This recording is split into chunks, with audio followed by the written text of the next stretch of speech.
5.56. 5.56 are typically dollars. You give an explanation of what it was that was intriguing. It's a really wild looking suppressor, isn't it? It is. So what this suppressor is doing is it's capturing gas. There's a lot of computational fluid dynamics that took place behind this. So strategic science has been doing all the engineering development behind this thing. And effectively what they're trying to do is build a suppressor that truly captures all the gases, mitigates the recoil, as well as decibel reduction. So you get flow-through designs with various suppressors like Huxworks and even the DRC can. You get some various flow-through designs. And then you have standard baffles like the RC2 and things like that. This guy is basically trying to capture all the organic changes in the gas as it flows. That's why it gets this weird shape. Okay. So it's going through. So as it's exiting, these gases are exiting in through here, and they're going through all these different channels. And what you see in here doesn't include all the channels. There's a lot of sub stuff going on, and eventually, all those gases go through and they slow down, and then they're basically at atmospheric pressures by the time they're exiting the muzzle. Whereas other times they're not. You know, like with ours, you'll still see some gases and stuff escaping out the nose of general flow-through cans. There's nothing wrong with them. We still love our DRC can. This guy is a whole nother level of engineering. So is it essentially recycling within the suppressor until it's recycling and going through so many different chambers. So the best explanation I've got is if you take a straw, right, and you run a straw through a number of tubes and everything like that, there's so much surface area in here, it's the size of a 72-inch flat screen. Okay. So it's huge.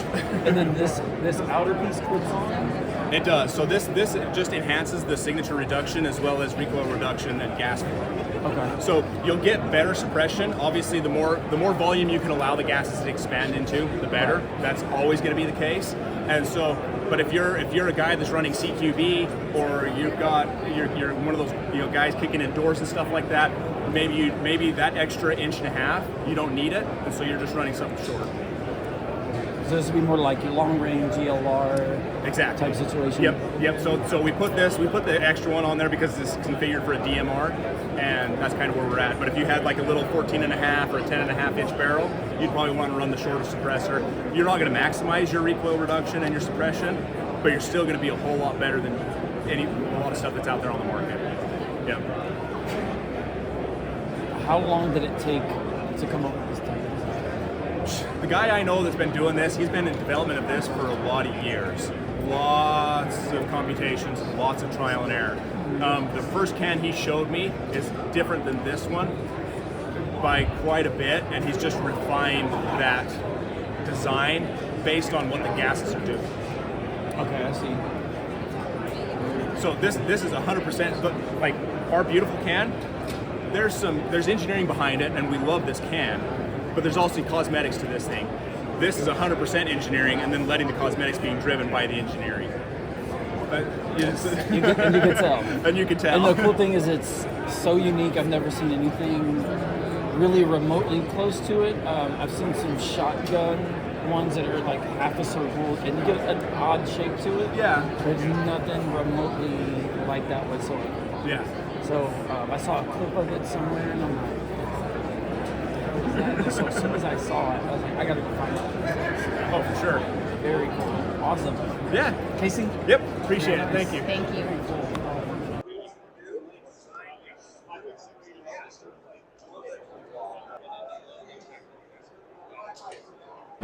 It's 35 or 4. So the thing is, right now we're on back order for these guys. So this isn't going to be, the reason why is all of our efforts are focused on this one, and we're strengthening this one right now as well.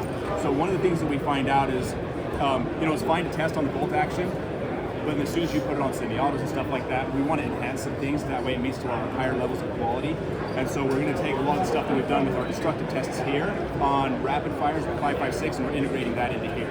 The can's great, but we put this on the back burner for just a little bit while we focus our efforts on these guys, and then get this flowed through. This is a very small niche of, first of all, it's going to be ELR. Yep. And then out of all those people, who's getting the compressor? So.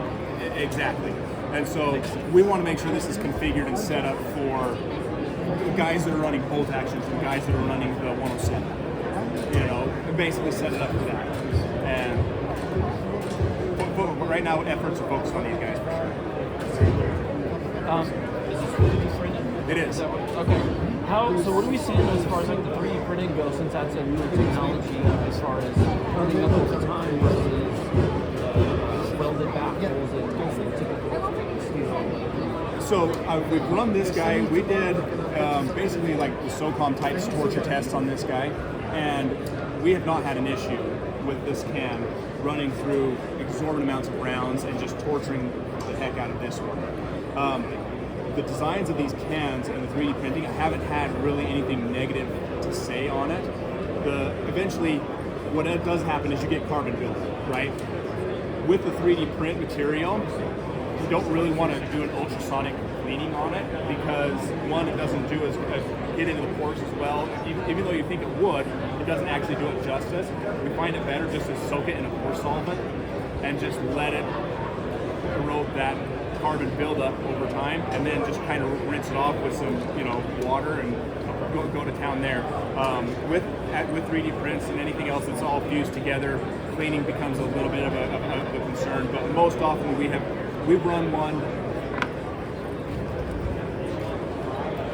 We haven't cleaned the can, and we've had 50,000 rounds in it, and it has not had a problem. So cleaning it helps. Is it performing as what it did brand new? Not as much, but maybe like 5% less or something, but it's not bad.